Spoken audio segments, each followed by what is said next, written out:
The night strangers took over my home began like any other evening. Wrapped in the quiet comfort I had worked so hard to build for myself. My apartment was more than walls and furniture. It was the first place that felt entirely mine.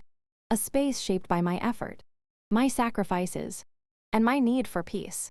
After a long, draining day, I remember craving nothing more than the familiar stillness that waited behind my door. I walked down the hallway, already imagining the relief of setting my bag down, changing into something comfortable, and letting the stress of the world fade into the background. That sense of relief vanished the moment I noticed the door wasn't fully closed. It stood slightly open, just enough to send a thin line of light into the hallway. For a second, I froze, telling myself I must have forgotten to lock it. But deep down, a quiet alarm had already started ringing. My home had always been my refuge, and something about that small detail made it feel unfamiliar, almost distant. When I pushed the door open, sound hit me before understanding did. Voices overlapped, music hummed from somewhere deeper inside, and laughter bounced off the walls that usually held only silence. My mind struggled to catch up with what my eyes were seeing.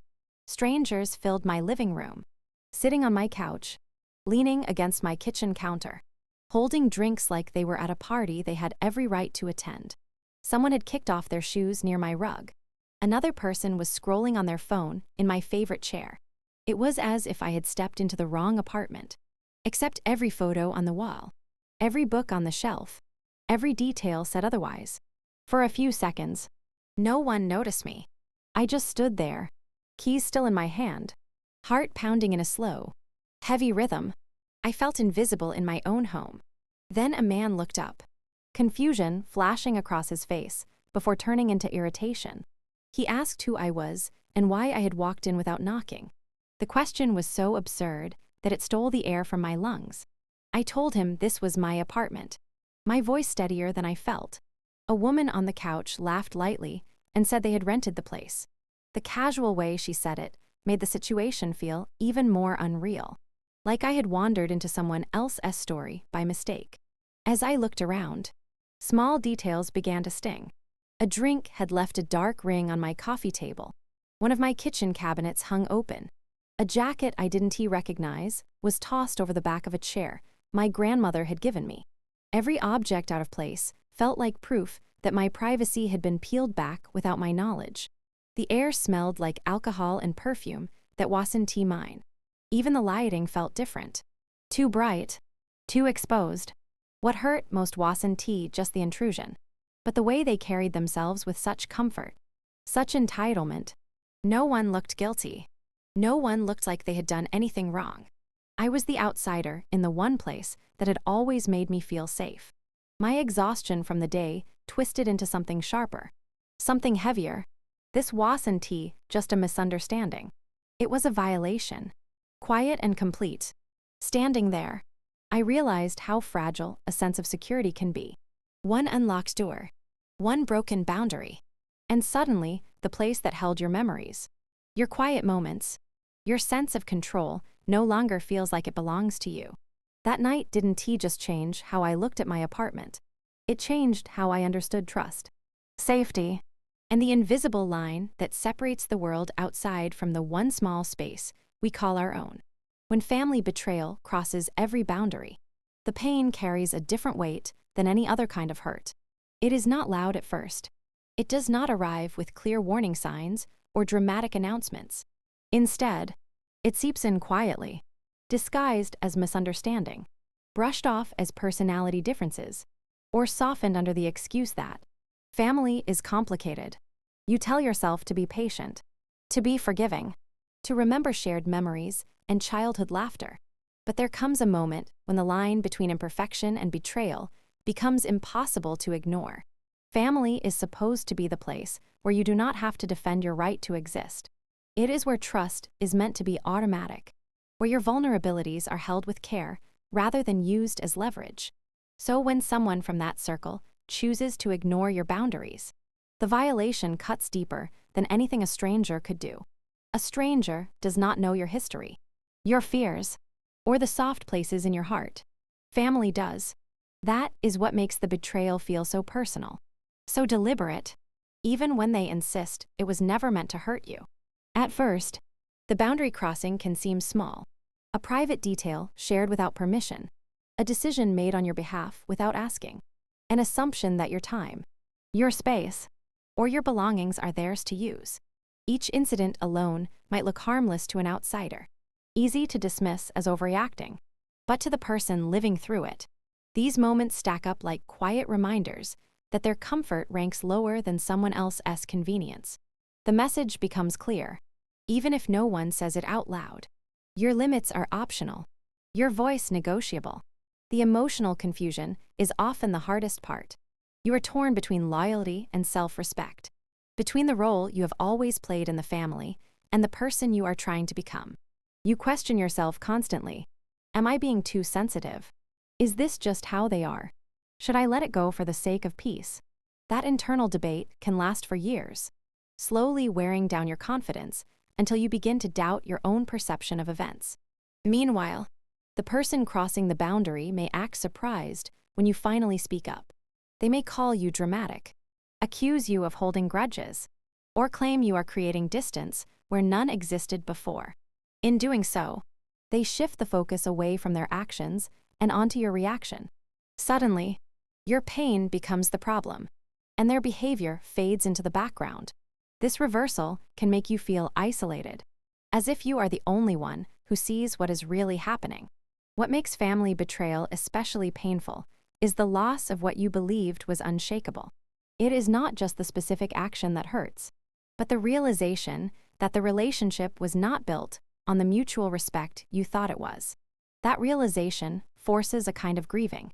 You grieve the version of the relationship you believed in, the safety you thought was guaranteed, and the hope that love alone would be enough to protect you.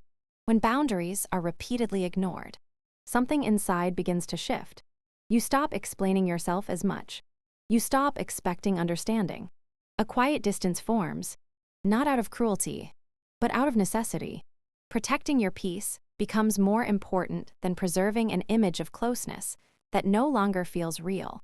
It is a painful transition, because choosing yourself can feel like turning your back on people you once would have done anything for. Yet there is also clarity in that moment.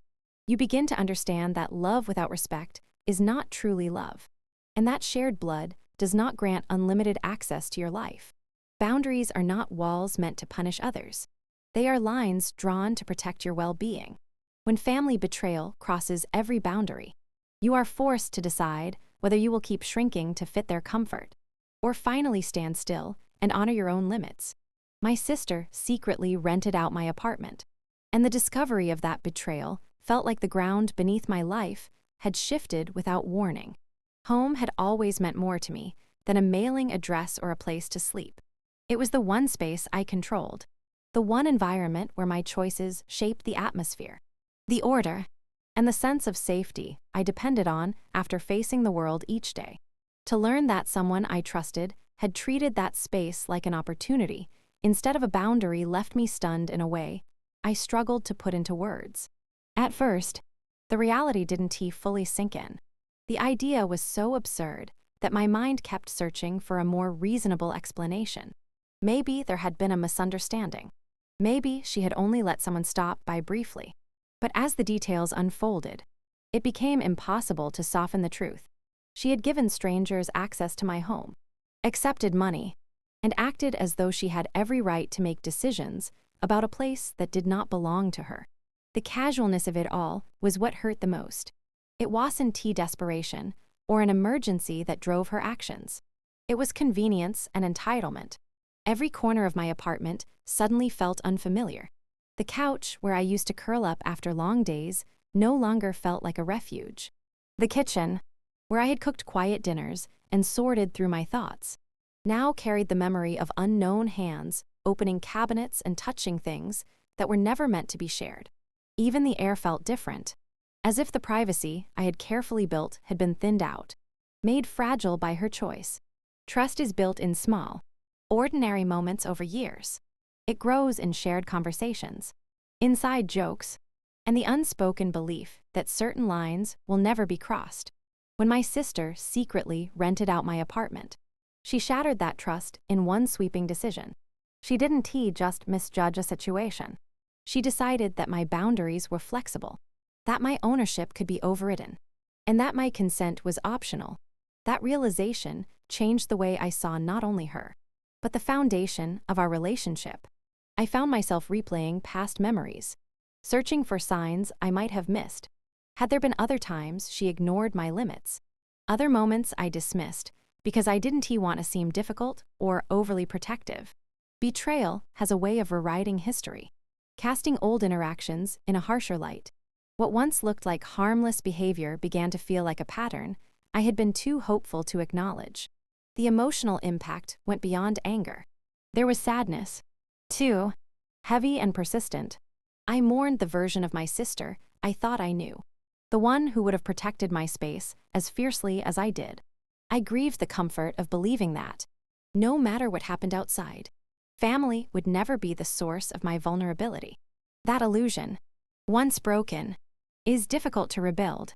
What lingered most was the sense of exposure. Home is where we leave parts of ourselves unguarded.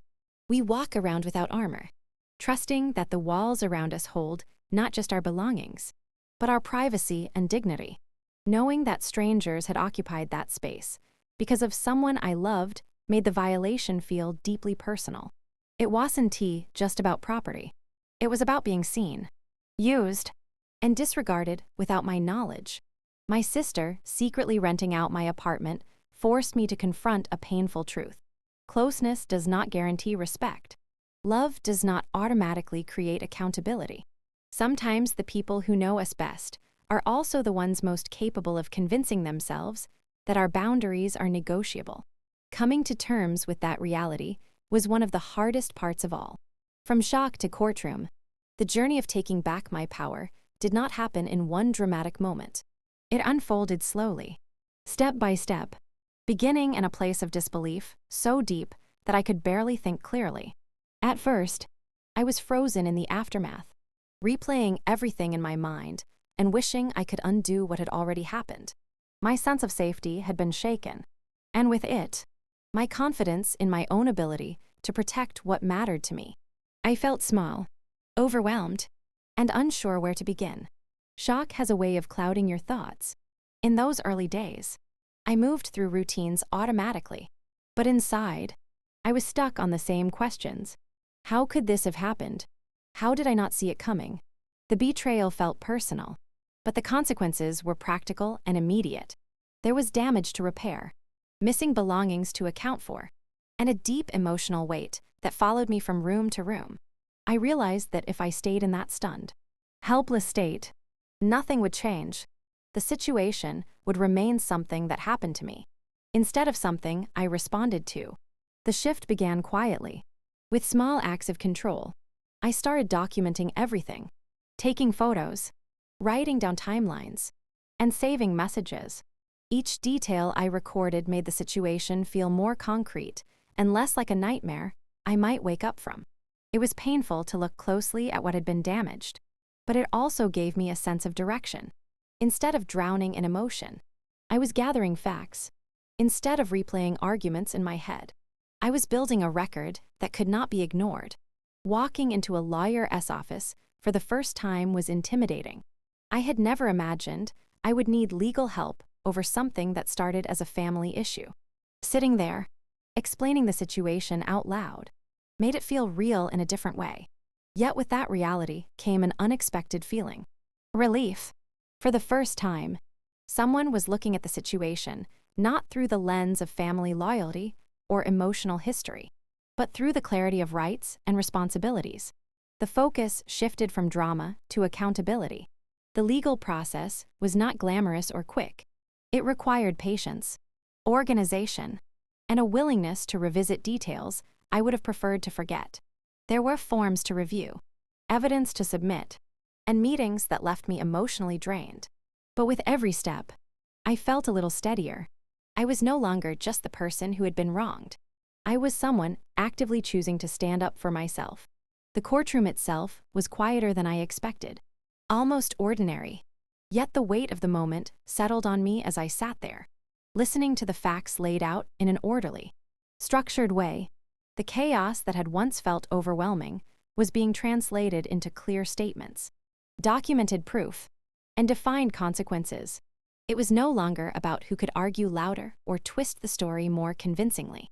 It was about what could be shown, verified, and upheld.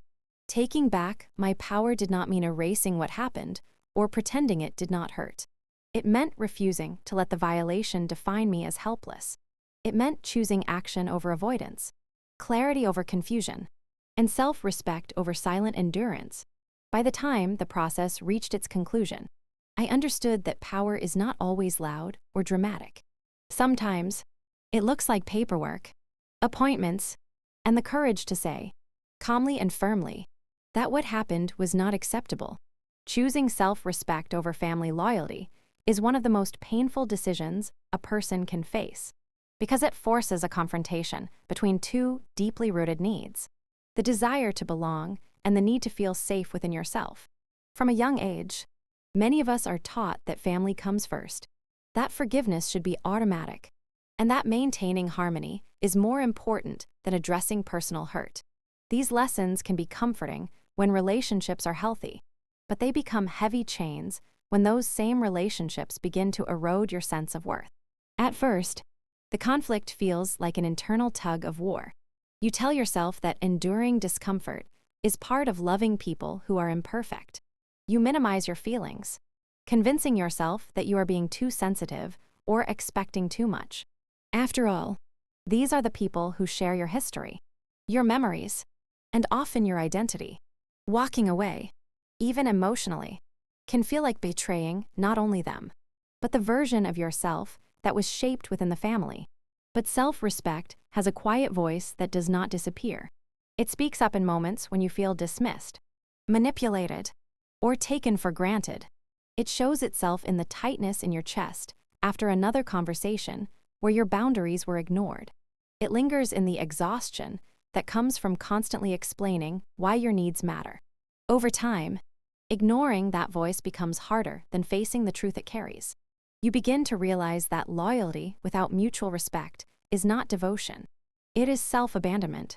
The hardest part is accepting that love and harm can exist in the same relationship. You can care deeply about someone and still recognize that their behavior is damaging to you. That recognition does not erase shared laughter or old traditions. Instead, it adds complexity, forcing you to see the relationship as it is rather than how you wish it could be.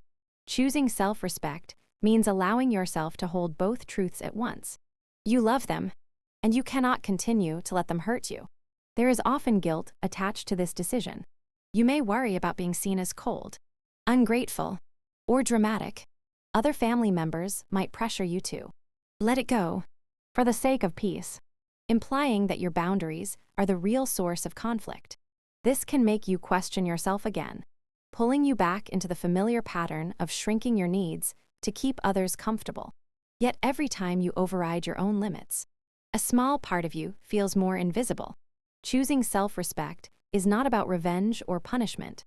It is about recognizing that your emotional well-being is not negotiable. It means understanding that you are allowed to say no, to step back, or to redefine a relationship that no longer feels safe. Sometimes this looks like distance. Sometimes it looks like firm, clear boundaries that are enforced even when they are not welcomed. In every case, it requires courage, because you are stepping into the unknown without the guarantee that others will understand. What emerges on the other side is not always relief right away. There may be sadness, grief, and moments of doubt, but there's also a growing steadiness, a sense that you are no longer betraying yourself to preserve an image of closeness.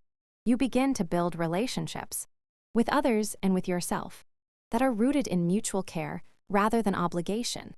In choosing self-respect over family loyalty, you are not rejecting love. You are redefining it, placing dignity and emotional safety at the center where they always belonged.